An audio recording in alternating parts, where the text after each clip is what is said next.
यहाँ सांप और बिच्छू है का? का यार हमके कैसे पता हुई? अगर ऐसन बात है हमने के यहाँ ना रह सके नहीं। ठीक बा, ड्राइवर के बुला लेता नहीं और हमनी चल जाओ।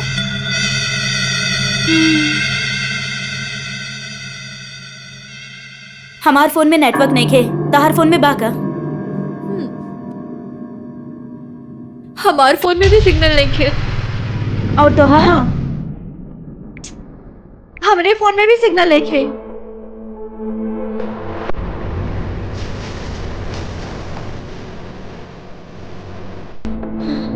अरे हम अभी जाके देखा था नहीं, शायद वो बाहर ही खड़ा होगी।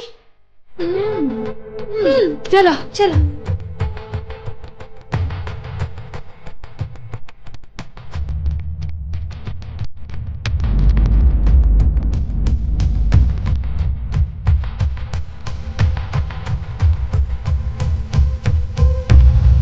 ड्राइवर,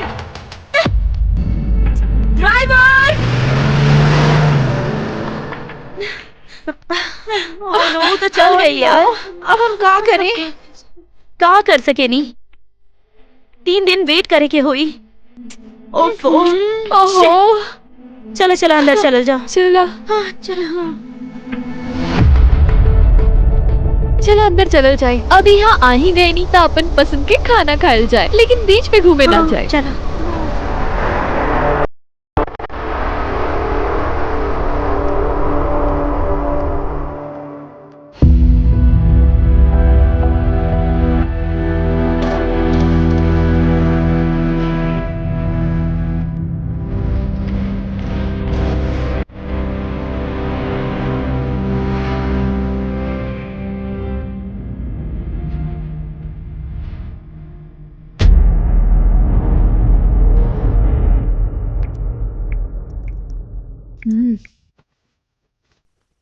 हम जाके ड्रेस चेंज करके आ रहल बानी। हरनी, ओ ड्राइवर की वजह से ही हमनी के यहाँ फसल बनी जा। हमनी लोगन के किसी भी तरह अब 3 दिन यहाँ रुके के ही पड़ी। अब पता ना कहाँ से सांप आई, कहाँ से बिच्छू आए। सही कहलू।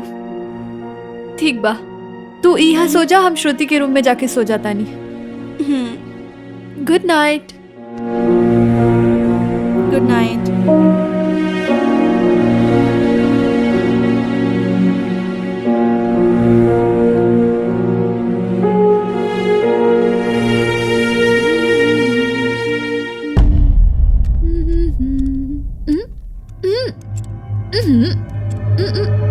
ये दरवाजा काहे नहीं की खुलत? श्रुति, श्रुति, इकरा का हो गई लब? श्रुति,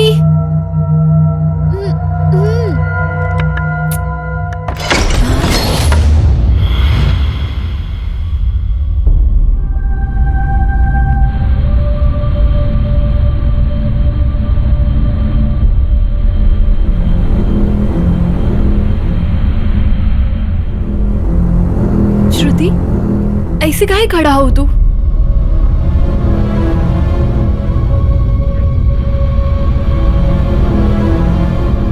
का भइल बतावा ना।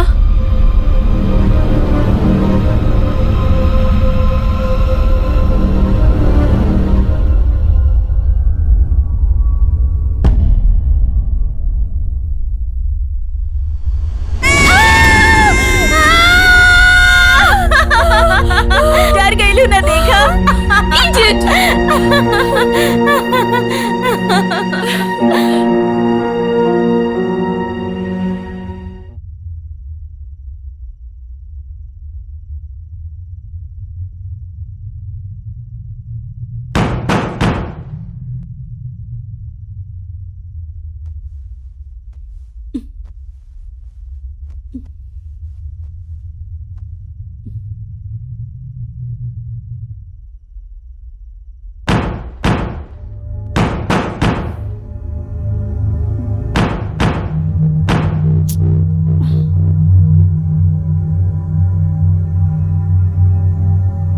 अभी कहाँ चल गए?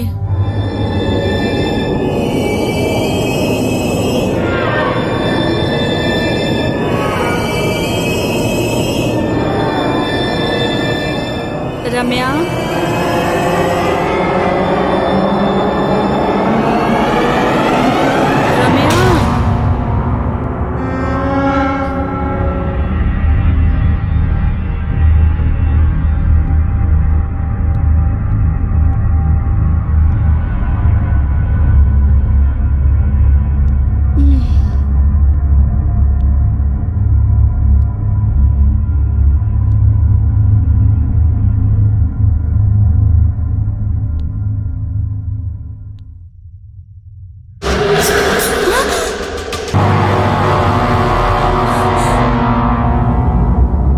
किचन में कोनो बिल्ली घुसाइल बिया।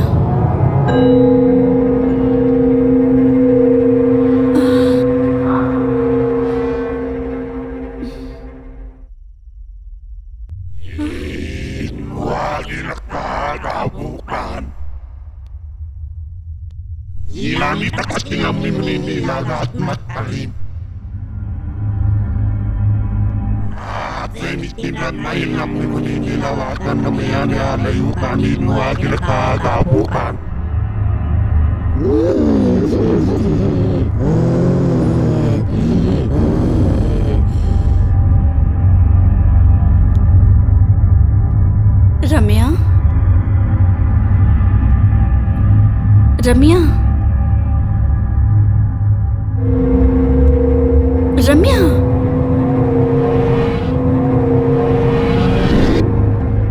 रम्या।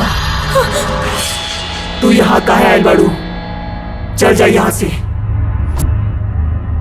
ओह, तो तुहार नींद में चलने की आदत अभी तक ना छूटल। चला।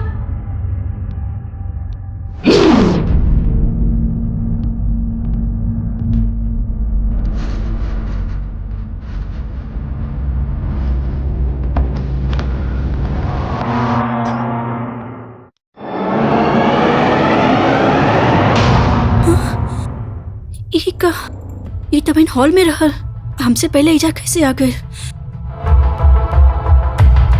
रम्या,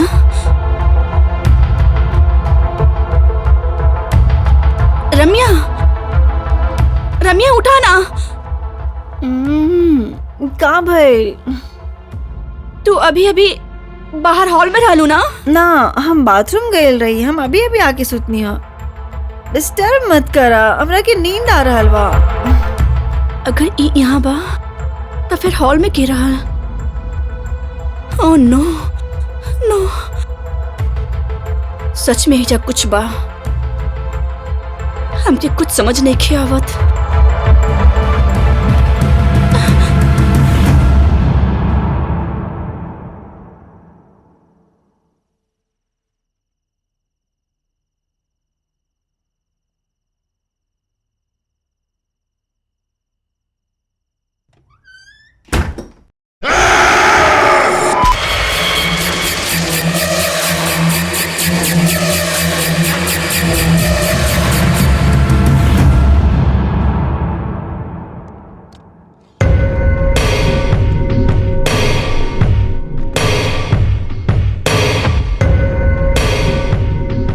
सिग्नल, सिग्नल, सिग्नल मिल गई।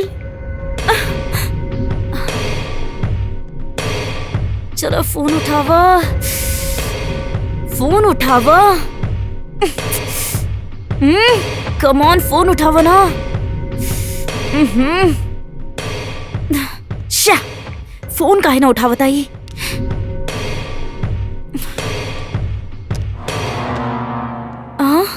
कैमरा सेट कर लेता नहीं पहले।